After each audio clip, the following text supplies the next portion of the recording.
A nivel Rosario más cerca. Bueno, y entonces vamos a recibir a la directora ejecutiva de la Asociación de Instituciones Educativas Privadas. Y bueno, ¿de qué vamos a hablar con ella? Ya yo lo dije, año escolar, el pago, el aprendizaje con este proceso a distancia y todo lo que ha implicado estos cambios en República Dominicana y un poquito más allá. Bienvenida, señora Telma de la Rosa. Hola, muchas gracias por recibirme. Anibel, un placer nuevamente coincidir contigo. Hace un tiempito que nos conocimos, pero sé que conoces muchas personas y no siempre te acuerdas, pero qué bueno que reconectamos por acá. Así es, Telma. Claro que me acuerdo. Un placer recibirles, el equipo de Más Cerca. Y bueno, empiezo rápidamente. ¿Cómo evalúa usted este año escolar que ya arrancó, aunque evidentemente con las particularidades que han decidido las autoridades dominicanas por el tema del COVID-19? Educación por la vía electrónica, por radio, por televisión. Y yo digo que presencial también, aunque en unos puntitos muy menores. ¿Cómo evalúa usted el proceso? Mira, lo que siempre me gusta a mí resaltar en toda intervención que yo hago es felicitar al gobierno y al ministro de Educación por salvar el año escolar. Hay personas que apostaban a la cancelación o que quizás se empezara en enero. Y eso me parece muy loable porque mientras más tiempo se tardaba la apertura o impartir docencia, pues el atraso se iba acumulando aún más, sobre todo en el sector público, que es donde hay tantas deficiencias. Entonces, eso me parece a mí que es digno de celebración. Y lo segundo, con relación a eso, es que se ha contemplado una diversidad de medios. No tenemos únicamente la computadora, tenemos televisión, radio, cuadernillos. Entonces, esto permite adaptarse un poquito a la realidad de las familias dominicanas, sobre todo de los menos privilegiados, ya que desde AINEP reconocemos que en cierta forma representamos a las personas que cuentan con privilegios en el país. Entonces, a nivel de AINEP y de los colegios que son miembros de AINEP, porque no podemos hablar por todos, a nivel de AINEP en bachillerato ha sido relativamente exitoso, porque los niños que están en bachillerato tienen cierto grado de independencia, conocimiento de la tecnología, y saben manejar un poco mejor el tema. El grave problema es con, te diría que hasta el nivel de quinto, los niños que están aprendiendo a leer y escribir, los niños con condiciones especiales y los maternales. Aquí no se está cumpliendo del todo los hitos educativos y es preciso resaltar que los médicos, por ejemplo, recomiendan un número máximo de horas frente a las pantallas. Estos números se incrementan de manera exponencial con la situación actual. Y también ponen un ejemplo, un niño que está aprendiendo a leer y escribir, si no tiene la instrucción de los profesores, pues quizás el proceso de aprendizaje se va a tardar aún más. Entonces puede que tengamos niños que duren 2 o 3 años para aprender a leer y escribir. Señora, y por eso, desde la dirección ejecutiva de la Asociación de Entidades Educativas Privadas, ¿tienen ustedes algún plan de reforzamiento, quizás después que pase el año escolar, para los estudiantes que pudieran quedarse con algunas lagunas? Que pudieran quedarse con algunas lagunas que no hayan podido ser suplidas en este proceso de educación virtual.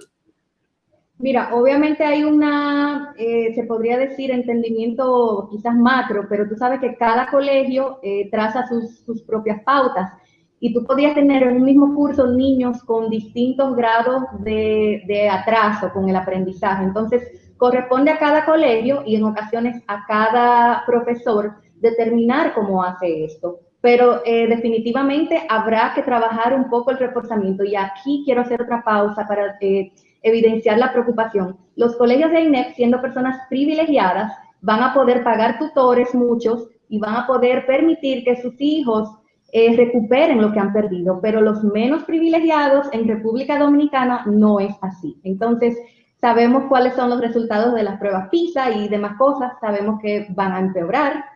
Y el colegio cumple una función social. El colegio no es únicamente académico. Esto está impactando mucho el tema de las mujeres. Hay muchas familias donde las mujeres están teniendo que dejar de trabajar porque no tienen con quién dejar a los niños o pagar, y eso fomenta una mayor dependencia económica de las mujeres. Además de que hay otros problemas sociales en República Dominicana, abuso contra los menores, deserción escolar para introducirse en el mercado laboral y poder ayudar a sus familias, uniones tempranas de las niñas, que ustedes saben que el COVID ha impactado de manera desproporcionada a las mujeres. Y aquí hay literatura amplia ya a nivel local. El Ministerio de Economía ha ido publicando una serie de estudios que evidencian esto, cómo la pobreza ha aumentado y el impacto en las mujeres. Otros temas, por ejemplo, que impacta el cierre con los niños más pequeños es que para tú inscribir un niño en el colegio, tú tienes que estar al día con tus vacunas, tú tienes que hacer una prueba de la vista. Y muchas veces los padres, sobre todo los primerizos, se descuidan con esto. Entonces, ahí podemos... Profesora Telma, hay padres que se han agrupado y que han insistido en el retorno a las aulas, más bien en las áreas que usted ha especificado, donde el impacto ha sido más negativo, por debajo de quinto, niños más pequeños. ¿Ustedes han valorado la pertinencia del retorno a las aulas de esos estudiantes y más o menos en qué tiempo podría ustedes solicitar a las autoridades esa posibilidad? Quiero hacer un poquito de historia también. Los primeros que cerraron los colegios fueron los miembros de INEP, incluso antes que el Estado. Y si se dan cuenta de lo que recoge la prensa, hemos ido evolucionando con el desarrollo del COVID, porque parte del problema es que como es un virus nuevo, ha habido mucho desconocimiento. Entonces, ciertamente hay un grupo de padres que ha sido muy activo, y creo que es a eso que se refiere, que están solicitando el derecho a elegir, que esto es algo también muy importante que desde INEP se está haciendo, aunque no es un trabajo en conjunto. No es una imposición, es que cada familia decide, si así lo entiende, que envíe a sus hijos. Entonces, estos padres entienden que hay una violación al derecho a la educación, porque el derecho a la educación también tiene que ser efectivo el acceso. Entonces, ellos sostienen que para ese grupo pequeño no está siendo efectivo y por ende hay una violación de derechos. INEP no tiene calidad legal para interponer tal recurso. Es un recurso que la ley a quien le otorga tal facultad es a los padres de los niños, no a INEP. INEP lo que ha hecho en todo momento es trabajar con las vías institucionales para la reapertura. Y hemos suministrado cómo se haría eso, protocolos y todos estos datos están en la plataforma de INEP. ¿Ustedes están dispuestos como institución a crear las condiciones para que una parte de sus alumnos se integren de manera cumpliendo con los protocolos establecidos? Claro, y eso se ha sometido en los protocolos. El MINER tiene como misión ir y verificar que ciertos centros cuentan con los requisitos para poder abrir. Y aquí tengo que hacer otra pausa. Médicamente, a nivel pedagógico, está comprobado que los niños son los menores transmisores del virus. Con muchísimo gusto le puedo suministrar. Pero ya esto se ha tratado formalmente, el Ministerio de Educación lo ha rechazado. Todas las vías institucionales se han agotado. ¿Y qué le ha dicho el Ministerio de Educación? Bueno, en todo momento se apela que es un tema de salud, pero eso no es cierto. Incluso por eso vemos como lentamente han desmontado el discurso. Por eso te digo que yo tengo la data científica y la puedo compartir. No es un tema de emociones. Tenemos lugares como el Instituto Pasteur de Francia que se han pronunciado de ese tema. La misma UNESCO, la misma ONU, la misma OMS, todo el mundo. Ustedes van a las páginas y ven.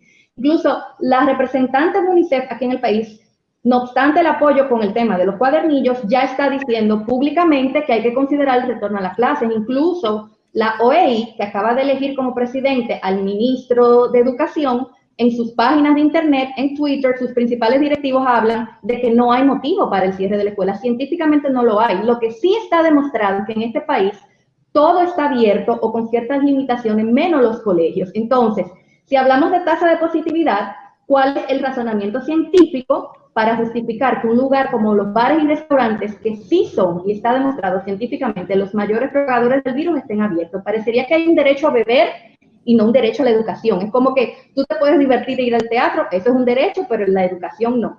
Y señora de la Rosa, pero a nosotros también nos han llegado las denuncias ya desde hace unos días de que básicamente colegios donde van los más pudientes y de manera discreta, sin mucho ruido, sin muchos selfies en redes sociales, pues están impartiendo docencia presencial. y que educación, yo no sé si lo sabe o no, pero si yo lo sé, yo pienso que educación lo sabe. ¿Usted tiene conocimiento de eso? ¿Entiende sano esa práctica de que para los que tienen más dinero se les permita docencia presencial y a los que no lo tienen no? Hay varios temas que resaltar ahí. Primero, no todos son miembros de INEP. Segundo, hay personas ligadas a actuales funcionarios del gobierno cuyos hijos y nietos van a algunos de esos centros. Pero mira lo que pasa. Con los maternales hay una situación muy especial. Legalmente, el ministerio regula la educación a partir de los 6 años. Esto quiere decir que legalmente los maternales, en cierta forma, no caben dentro del ámbito de aplicación de la ley, pero al mismo tiempo hay un grupo de maternales con un enfoque pedagógico y académico que han solicitado su inscripción en el Ministerio de Educación. Entonces, ¿qué significa esto? Que hay un cierto vacío legal para que lo hagan. ¿Y cómo es que lo están haciendo? Pues son centros de juego o de estimulación, porque esta es la ironía, señores, todo cerrado, pero tú puedes ir a tu clase de básquetbol en la tarde legalmente, que hay un contacto directo, o una clase de ballet o un cine. Entonces ahí tú ves la incoherencia que hay con el tema, que no es un tema científico, y que el gobierno ha dicho en algunas de sus últimas intervenciones, digo yo, que en parte ante la creciente evidencia de que no hay justificación científica para el cierre, que es porque los centros públicos no están preparados. Entonces es como una penalización y discriminación por la condición social. Discriminación es cuando hay un trato diferenciado. No es únicamente por ser pobre, también se discrimina por ser pudiente. Entonces, ¿qué te puedo yo decir con ese tema? Señora Telma.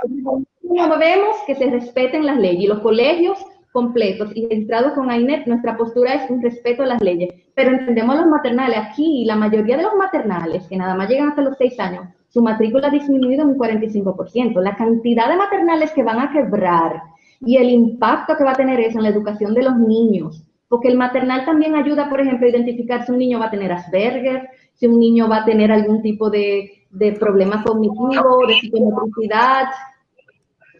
Señora Telma, en su respuesta usted ha dicho que algunos colegios que están permitiendo de manera discreta, como decía Nivel, que la educación presencial, hay algunos que tienen vínculos en este gobierno, que son cercanos a funcionarios de este gobierno. Entonces yo creo, profesora, que le haríamos un buen servicio al país, a la educación, si usted nos diría cuáles son esas personas que están haciendo educación presencial, que están vinculadas al gobierno y que tienen privilegio en el Ministerio de Educación. Ayúdenos ahí, profesora. Yo te invito, Hansel, como periodista, ahí yo creo que tienen una buena labor ustedes. En eso al final del día no es mi ente regulador, pero lo que sí te puedo decir es lo siguiente: desde AINEP, los colegios de AINEP, porque no todos los colegios privados son parte de AINEP.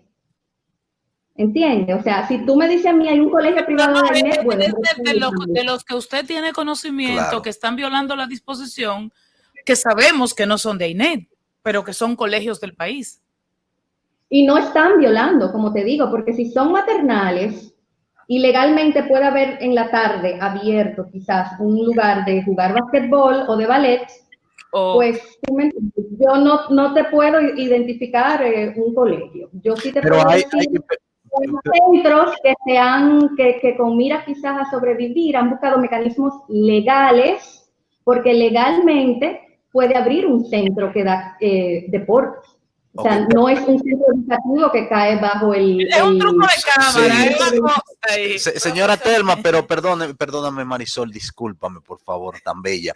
Señora Telma, pero hay también una confederación de colegios privados a la cual la que usted preside pertenece. Entiendo que ahí sí deben estar incluidas todas las asociaciones de colegios privados. Ahí no se sabe tampoco cuál es. No podrían decirle, pero yo lo que le comento es que los colegios de AINEP, todos los colegios de AINEP, nosotros instamos a que respeten el ordenamiento legal y por eso agotamos las vías institucionales. En un país como este, yo creo que eso no es ninguna sorpresa. Hay todo tipo de negocios, así como se habla muchas veces de colegios privados que quizás no tienen ni siquiera la misma calidad que algunos colegios públicos.